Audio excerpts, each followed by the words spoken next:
They had been told the Americans would torture them, experiment on them, treat them as less than human. But when 147 Japanese women stepped from that transport ship into San Francisco Bay on a bitter December morning in 1945, what broke them wasn't cruelty at all. It was kindness. They had steeled themselves for death. Instead, they were handed hot chocolate and warm blankets. And when one of their number collapsed upon the dock, burning with fever, the women formed a protective circle round her, crying out the only English they knew. "Don't touch her, she's dying." They believed the Americans would finish what the illness had begun. They had no idea what was about to happen next. Before we go on, if you enjoy these untold stories from history, do consider subscribing. It really helps the channel grow. The fog hung thick over San Francisco Bay that December morning, turning the world to shades of grey and white. The transport ship cut through the water slowly, its engine rumbling deep and low. On deck, 147 Japanese women stood pressed together against the cold wind. Most were young, in their 20s and 30s, though a few older women stood amongst them. They had been nurses, clerks, cooks, radio operators for the Japanese military. Now they were prisoners of war. And not one of them knew what awaited on the other side of that fog. Ko stood near the front of the group, her thin coat pulled tight round her shoulders. At 24, she had worked as a military nurse in the Philippines before the surrender. The coat she wore now was the same one she had worn then, but it was thinner now, worn through at the elbows. Her boots had holes in them. She could feel the cold deck beneath her feet. Beside her, Yuki shivered. Yuki was shorter, rounder, with a face that had once been quick to smile. She had been a cook, preparing meals for officers. Now her face was pale and tight with fear. "What do you think they'll do to us?" she whispered in Japanese. Ko didn't answer. What could she say? They had all heard the stories. During the war, officers had told them that Americans were monsters, that they would torture prisoners, that they would use Japanese women for terrible experiments, that death would be a mercy compared to what awaited them. Behind them, someone was crying softly. Ko turned and saw Hana, a young woman who had worked as a typist. Hana was only 19 with a round face and eyes that seemed too large for her head. She was clinging to another woman's arm, her whole body shaking. "They're going to kill us," Hana whispered. "My brother told me. He said the Americans don't take prisoners. They kill everyone." An older woman, Sachiko, put her hand on Hana's shoulder. Sachiko had been a senior nurse, 42 years old with grey streaks in her black hair. "Be quiet," she said, but her voice was gentle. "We don't know anything yet." But they did know. They knew what they had been told. They knew what their country had taught them about the enemy. And as the ship drew closer to the dock, as the fog began to clear and they could see the city beyond, rising untouched by bombs, they felt something cold settle in their stomachs. The smell reached them first. Not smoke or death or destruction, but something else. Something clean. Ko inhaled and caught it. Salt and fresh air and something she couldn't quite identify. It wasn't the smell of war. It was the smell of a place that had never been bombed. Then the sounds. Not sirens or explosions, but seagulls crying overhead. The gentle slap of water against the dock. Voices in English calling out to each other. Casual and unhurried. It was so normal, it felt wrong. The ship docked with a heavy thud. American soldiers appeared on the dock, dressed in their uniforms, rifles on their shoulders. The women tensed. This was it. This was the moment they had been dreading. But the soldiers didn't raise their rifles. They didn't shout or threaten.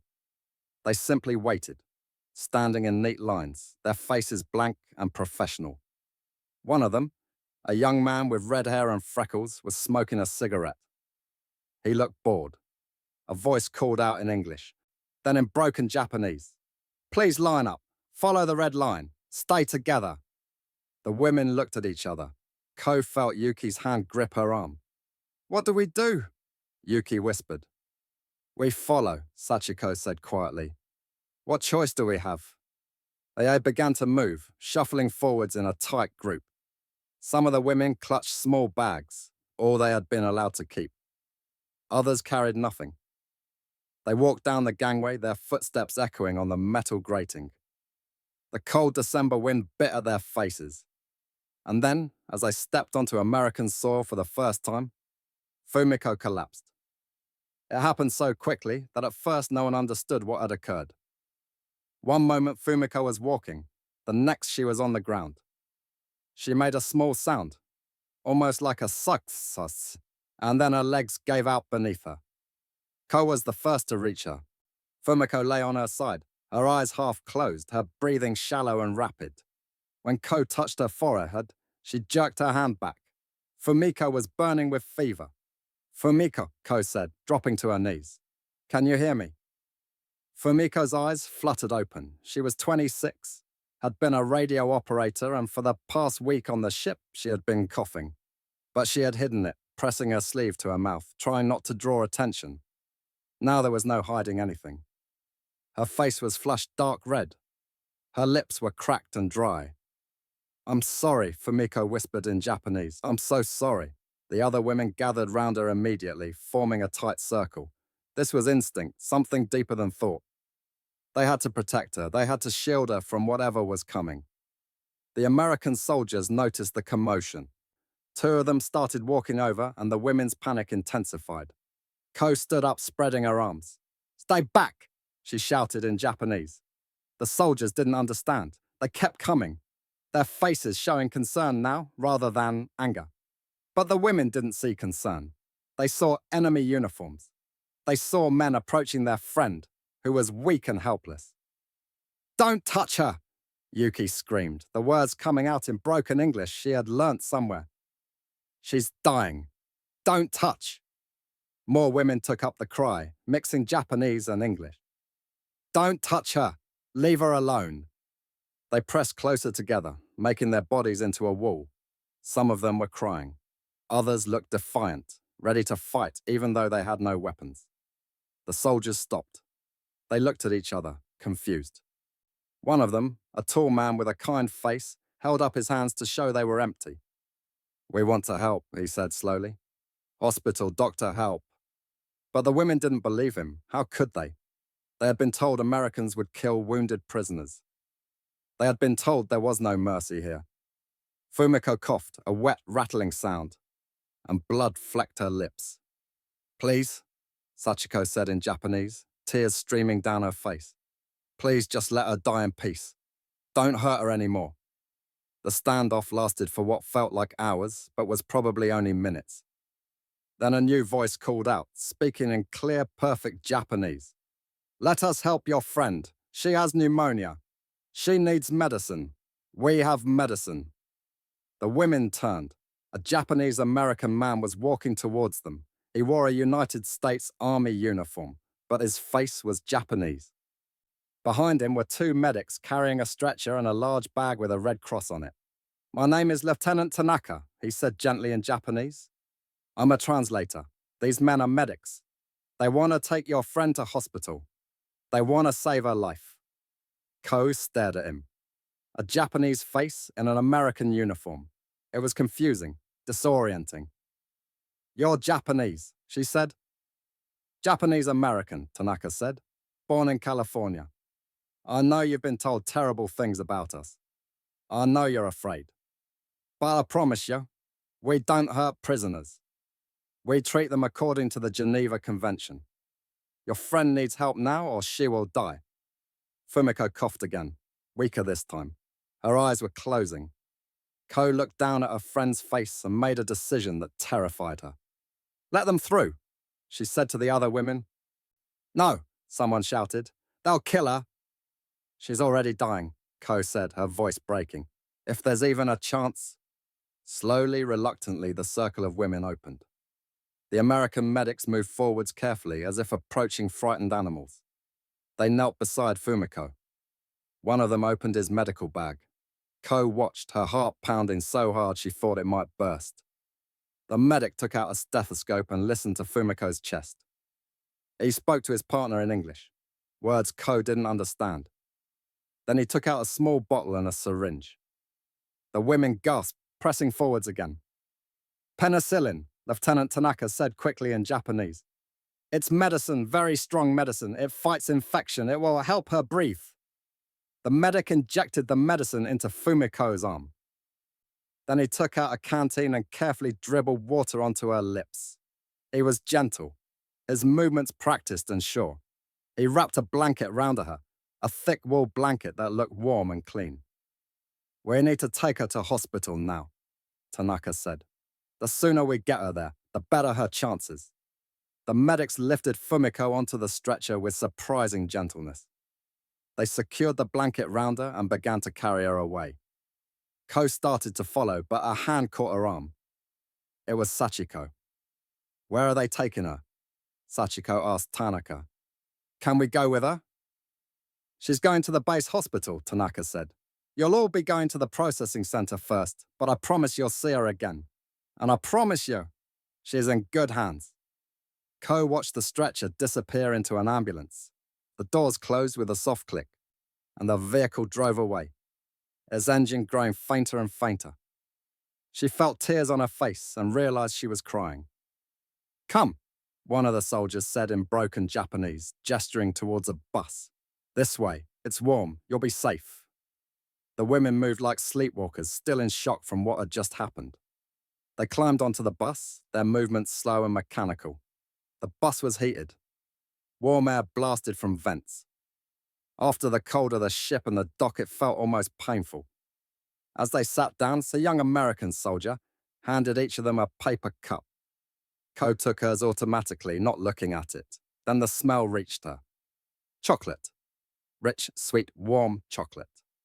She stared at the cup as if it might be poisoned. Beside her, Yuki was doing the same. What is it? Yuki whispered. Hot chocolate, Lieutenant Tanaka said, still with them. It's a drink. It's good.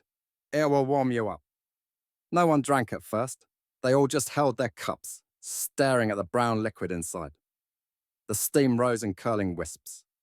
The bus began to move, carrying them away from the dock into the city. Finally, one woman, an older nurse named Midori, raised her cup to her lips and took a small sip. Her eyes widened. Then she took another sip, longer this time. It's sweet, she said in wonder. It's so sweet. Ko tried hers. The chocolate flooded her mouth, warm and rich and impossibly sweet. She had not tasted anything like it in years. During the war, there had been no sugar, no chocolate, barely any food at all. And now the enemy was giving it to them for nothing. Round her, women were drinking. Some were crying into their cups. The contradiction was too much to process. They had expected death and received hot chocolate. They had expected cruelty and received medicine for their dying friend. Nothing made sense anymore. If you're finding this fascinating, do hit subscribe. It helps us uncover more stories like this. The bus drove through San Francisco, and the women pressed their faces to the windows. The city was alive. Lights blazed from buildings. Cars filled the streets. People walked on pavements, dressed in bright clothes, carrying shopping bags. Shop windows displayed food. So much food, it seemed impossible. Ko stared at a bakery window as they passed. Cakes. Rows and rows of cakes covered in white icing and decorated with flowers made of sugar. In Japan, people were starving. Cities were piles of rubble. And here the enemy had cakes. How? Yuki whispered beside her. How is all this still standing? Ko didn't answer because she didn't know. She had never truly understood until this moment that America had never been bombed. That whilst Japanese cities burnt, American cities had remained whole. The realization was crushing. They arrived at a military base on the outskirts of the city. The bus pulled through a gate topped with wire, and the women tensed again. This looked more like what they had expected. Guard towers, fences, barracks in neat rows. But when they stepped off the bus, no one shouted at them. No one struck them. Soldiers directed them towards a building, their voices firm but not cruel. This way, please. Single file. You'll be processed here. Inside the building, they were given forms to fill out. Names, ages, jobs in the military. A woman in a United States Army uniform explained in Japanese that this was just record keeping. They were not being interrogated, they were simply being documented. After the forms came in medical examinations. Ko was terrified of this part. She had heard stories about medical experiments. But the doctor who examined her was a woman, middle-aged with grey hair and gentle hands. She checked Ko's heart, her lungs, her reflexes. She looked in her ears and throat. She asked if anything hurt, if she had any medical problems. You're underweight, so weight, the doctor said through a translator. And you have some vitamin deficiencies. But we'll fix that. You'll be eating regular meals here. Then came the showers. This was the moment many women had feared most. Stories had circulated during the war about concentration camps, about gas chambers disguised as showers, and they were led into a tiled room with shower heads on the walls. Several women began to cry, but an American nurse, a young woman with blonde hair and a kind smile, demonstrated the showers herself. She turned on the water, let it run over her hands, showed them it was just water. It's safe, Lieutenant Tanaka translated. It's just for washing. There's soap and shampoo. Take your time. Ko stepped under the hot water, and for a moment she couldn't breathe. She had not had a hot shower in months. On the ship, they had washed with cold seawater. Before that, in the camp in the Philippines, there had been only a trickle of cold water from a rusted pipe. She took the bar of soap, white and clean and smelling faintly of flowers. She rubbed it between her hands, watching the lather form. It felt like a miracle. She washed her hair with a shampoo, scrubbing up months of accumulated dirt and salt. The water running off her body was brown at first, then gradually clear. Round her, other women were washing too. Some were crying quietly, others were laughing, an almost hysterical sound. The contradiction was overwhelming. They were prisoners, but they were being treated better than they had been treated by their own military. After the showers, they were given clean clothes, not prison uniforms, but simple cotton dresses and jumpers. The clothes were warm but clean, and they fitted reasonably well. They were given socks, underwear, sturdy shoes without holes. Then came dinner. They were led to a mess hall, a large building with long tables and benches. The smell reached Ko before she even entered. Meat, vegetables, bread. Oh, real food, cooked and hot and plentiful. The serving line was strange. You took a tray and walked along a counter, and kitchen workers put food on your plate. Ko watched the woman in front of her receive a piece of chicken, mashed potatoes, green beans, a roll, and a slice of apple pie. When it was her turn, she received the same. She sat down at a table with Yuki, Sachiko, and several other women. They all stared at their trays. The portion was more food than Ko had seen on a single plate in years. In Japan, towards the end of the war, they had eaten watery soup and rice balls made mostly of millet. This was a feast. Is it poisoned? Someone whispered. If they wanted to poison us, why bother with the medical exam and the showers? Sachiko said. I think it might actually be safe. Ko picked up her fork. Her hand was shaking. She cut a small piece of chicken and put it in her mouth. The taste exploded across her tongue. Salty, savory, rich with fat. She chewed slowly, almost reverently. Then she began to cry. She couldn't help it. The food was so good. And she was so hungry, and nothing about this made sense. Across from her, Yuki was crying too, tears running down her face as she ate. That night, they were taken to their barracks. The building was wooden, painted white, with rows of bunk beds inside. Each bed had sheets, a pillow, 2 blankets. The building was heated. There were windows with curtains. Ko climbed into her bunk and pulled the blankets up to her chin. The mattress was thin, but clean. The pillow was soft. She lay in the dark, listening to the other women breathing, coughing, whispering. Are we really prisoners? Someone asked in the darkness. This doesn't feel like prison. I don't know what this is, another voice answered. But I'm warm, and I'm clean, and I'm not hungry. For the first time in years, I'm not hungry. Ko closed her eyes, but sleep wouldn't come. Her mind kept returning to Fumiko. Was she alive? Was she being treated well? Or had the kindness on the dock been a trick? And was Fumiko suffering somewhere? In that hospital? The next morning came too soon. A bell rang at 6 o'clock, and the women got up, groggy and disoriented. They were led back to the mess hall for breakfast. Porridge with brown sugar and raisins, toast with butter and jam, milk and orange juice, coffee. After breakfast, they were given work assignments. Light work, Lieutenant Tanaka explained. Folding laundry, helping in the kitchen, gardening. They would be paid a small wage, which they could use at the camp canteen.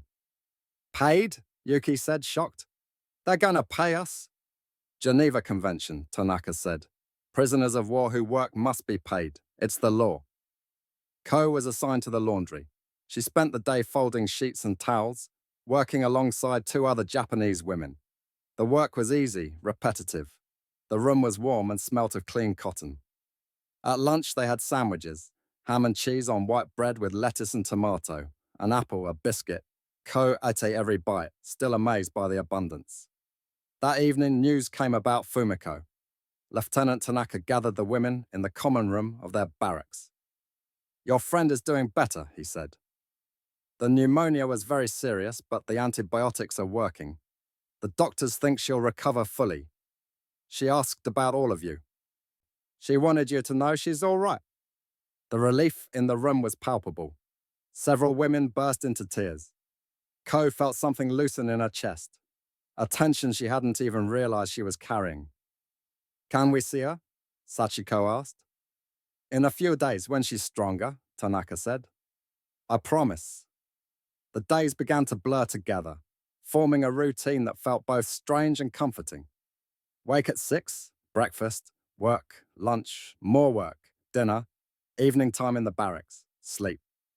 And with each day, the fear, slowly, gradually began to fade. But in its place came something more complicated. Confusion, guilt. A growing sense of betrayal that had nothing to do with the Americans and everything to do with what they had been taught.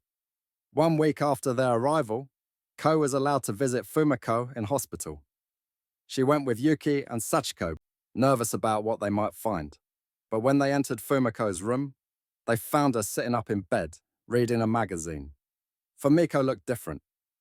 Her face had filled out slightly. Her skin had color again. She was wearing a clean hospital gown, and an intravenous drip fed into her arm. Ko, she said, smiling. You came. Ko rushed to her bedside and took her hand. You're alive, she said, tears streaming down her face. You're really alive. Thanks to the doctors, Fumiko said. They saved my life. The medicine they gave me, the penicillin, it worked so quickly. Within 2 days, my fever broke. Within 4 days, I could breathe normally again. She paused. They've been so kind to me. The nurses bring me extra food. They helped me write a letter to my mother. A letter? Yuki said. They're letting us send letters through the Red Cross, Fumiko said. It might take months to reach her, but maybe she'll know I'm alive. The visit lasted an hour. They talked and laughed and cried. When it was time to leave, Fumiko hugged each of them. Don't worry about me, she said. I'm safe here. We're all safe.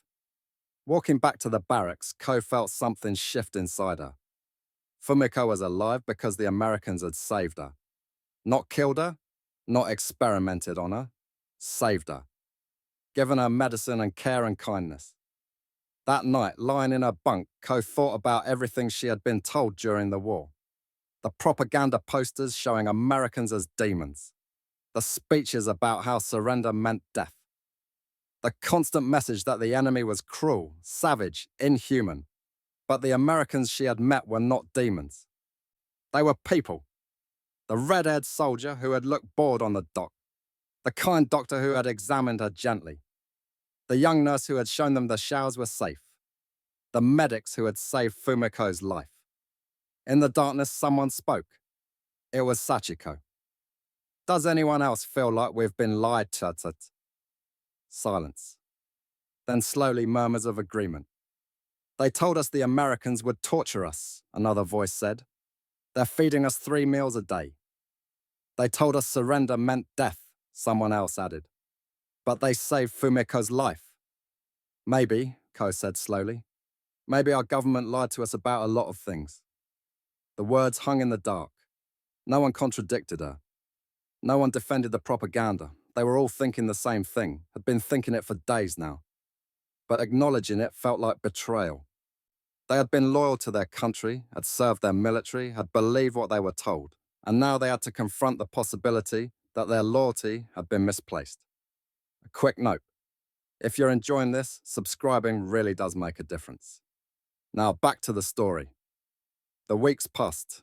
Winter turned to early spring. The women settled into their routine, and slowly relationships began to form with some of the American stuff.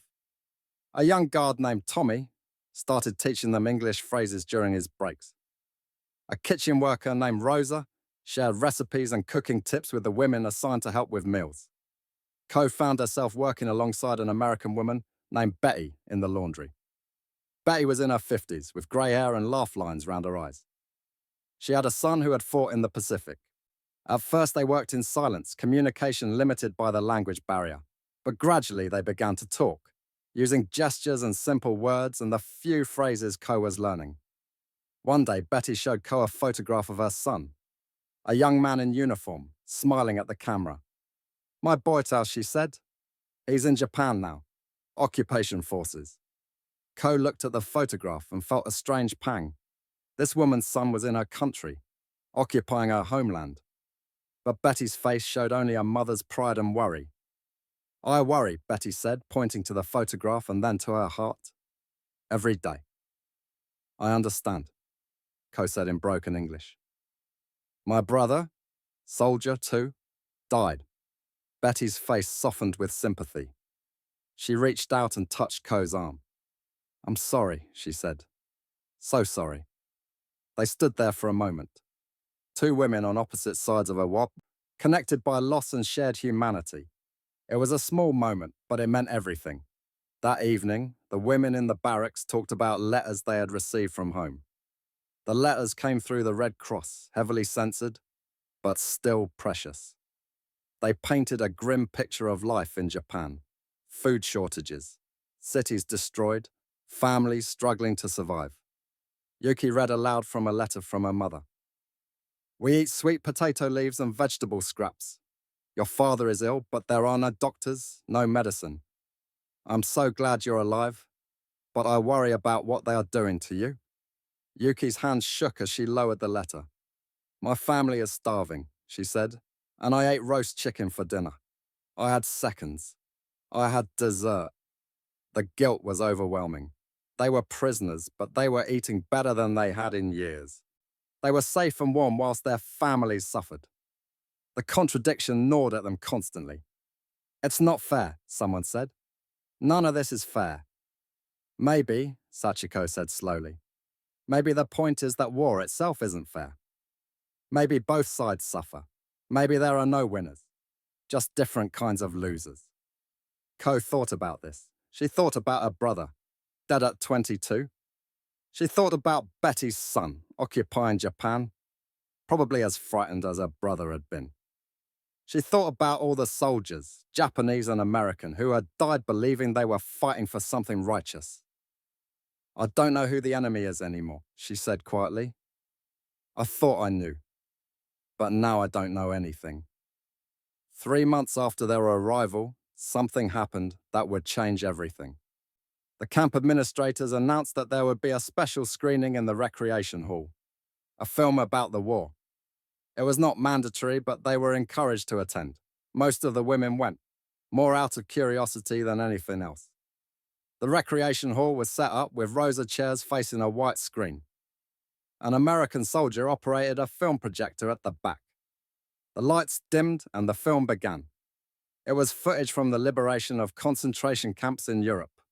Auschwitz, Bergen-Belsen, Dachau. Ko watched in growing horror as the images flickered across the screen. Piles of bodies. Living skeletons with hollow eyes, mass graves, gas chambers. The systematic murder of millions. Round her, women were crying, gasping, covering their mouths. Some got up and left, unable to watch. But Ko stayed, forcing herself to see. The narrator's voice was calm, almost clinical, describing the Nazi extermination program. The film showed American soldiers liberating the camps, their faces shocked and sickened. It showed them feeding the survivors, giving them medical care, trying to help people who were barely alive. When the film ended, the lights came back on. No one spoke. They sat in stunned silence, trying to process what they had seen. Lieutenant Tanaka stood at the front of the room. "I know that was difficult to watch," he said in Japanese. "But we thought it was important for you to understand. This is what the Nazis did. This is what America fought against. This is why we believe in treating prisoners with dignity and respect. Because we saw what happens when you don't." He paused. "Japan was allied with Nazi Germany. You may not have known about the camps. Most Germans didn't know either, or claimed they didn't. But this is the company your government kept. And this is why America takes the Geneva Convention so seriously. Because we never want to become this." The words hit like physical blows. Ko felt sick. Japan had been allied with the people who did this. They had fought on the same side as the monsters in that film. That night, back in the barracks, the women talked until the early hours of the morning. The film had shattered something, some last piece of certainty they had been clinging to. "We were told Americans were the devils," Yuki said, her voice hollow. "But maybe we were the ones on the wrong side." "I don't think there are sides anymore," Sachiko said. "I think there are just people. Some good, some bad, most somewhere in between. We were lied to about Americans being monsters. But maybe the real monsters were the ones we were allied with." Ko lay in her bunk, staring at the ceiling. She thought about the moment on the dock when Fumiko collapsed. She thought about how terrified they had all been, how certain that the Americans would hurt their dying friend. And then she thought about what actually happened. The medics rushing to help, the penicillin injection, the gentle way they lifted Fumiko onto the stretcher, the promise that she would be all right. They had been prepared for cruelty and received compassion instead. And that compassion had done something that cruelty never could have. It had made them question everything they believed. Kindness, Ko realized, was more dangerous than hatred. Hatred could be met with hatred, but kindness demanded a response. It demanded a recognition of shared humanity. It demanded change. "I don't want to go back," she heard herself say into the darkness. "What?" Yuki said. "When the war is officially over. When they send us home. I don't want to go back. I don't know what I'll find there. I don't know if I can face my family after living like this, eating like this, being treated like this." Silence. Then Yuki's voice, small and frightened. "I was thinking the same thing." "Me too," another voice said. "And me." It was treasonous to admit. It felt like betrayal, but it was also honest. They had been changed by this captivity. They could never go back to being who they were before. In the end, they did go back. They had no choice. In the summer of 1946, after Japan had officially surrendered and the occupation was underway, the women were told they would be repatriated, sent home on ships, back to their devastated country. The night before they left, there was a farewell gathering in the mess hall. Some of the American staff came to say goodbye. Betty brought Ko a small parcel wrapped in brown paper. "For you," Betty said. "For the journey." Inside was chocolate, biscuits, and a small English-Japanese dictionary. There was also a note in simple English. "You are a good person, good luck in your life." Ko hugged her, crying. "Thank you," she said in English. "Thank you for everything." The journey back to Japan took weeks. The ship was crowded with returning prisoners, soldiers, civilians. They sailed across the Pacific, watching the coast of America disappear behind them. When they finally arrived in Japan, the reality of what had happened to their country struck them like a physical blow. Tokyo was rubble. Entire neighborhoods had been burnt to the ground. People looked thin and haunted, wearing patched clothes and wooden shoes. Ko's family home was gone, burnt in the firebombing. She found her mother living in a small room in a building that had partially survived. Her mother was 45 but looked 70, her face lined and grey, her body bent. When her mother saw her, she collapsed in tears. "You're alive," she sobbed. "I thought you were dead. They said you were captured, and I thought you were dead." Ko held her mother, feeling the bones beneath her thin dress. "I'm all right," she said. "I'm alive. I'm home." But as the days passed, Ko struggled with crushing guilt. She had been well fed whilst her mother starved. She had been warm and safe whilst her city burnt. She had learnt English and made friends with the enemy whilst her people suffered. She tried to talk about her experience, tried to explain that the Americans had treated them well. But people didn't want to hear it. They were angry, bitter, broken. The idea that the enemy had shown kindness felt like an insult to those who had suffered. So Ko learnt to stay quiet. She kept her memories to herself. She got a job, helped her mother rebuild their lives. She watched as Japan, slowly, painfully, began to recover under the American occupation. Years later, after she had married and had children of her own, Ko's daughter asked her about the war. "What was it like, mother, being a prisoner?" Ko thought carefully about her answer. "It was confusing," she said finally. "We expected the worst and received kindness instead. And that kindness changed everything." "How?" her daughter asked. "It taught me that people are more complicated than propaganda makes them seem. It taught me that enemies can show mercy. It taught me that sometimes the hardest thing to accept is not cruelty, but kindness from someone you've been taught to hate." She paused, thinking of Fumiko collapsing on the dock, of the circle of terrified women, of the American medics rushing to help. "We thought they would hurt our friend. We shouted, 'Don't touch her, she's dying.' We tried to protect her from them, but they saved her life, and in saving hers, they saved all of ours in a different way." If you've stayed with us this far, you're exactly the kind of viewer we make these for. Please do subscribe. And so the hot chocolate and the bar of soap became more than just a drink and a hygiene product. They became proof that even in war, humanity can survive. For those Japanese women, the taste of chocolate and the feel of clean skin became symbols of a contradiction they could never fully resolve. But they also became reminders that enemies can show mercy, and that sometimes mercy cuts deeper than any weapon, as Fumiko told her grandchildren decades later. "When they rushed towards me on that dock, my friends thought the Americans would finish what the illness had started. But instead they gave me medicine and saved my life." It's harder to carry kindness from your enemy than hatred. Hatred lets you stay angry. Kindness forces you to see them as human. And once you see your enemy as human, you can never unsee it. That is the story worth remembering.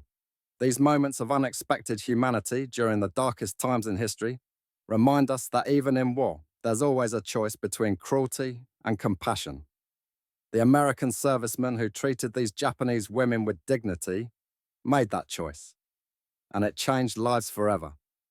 These stories, though buried in time, still speak to us today about the power of human decency, even in the midst of terrible conflict.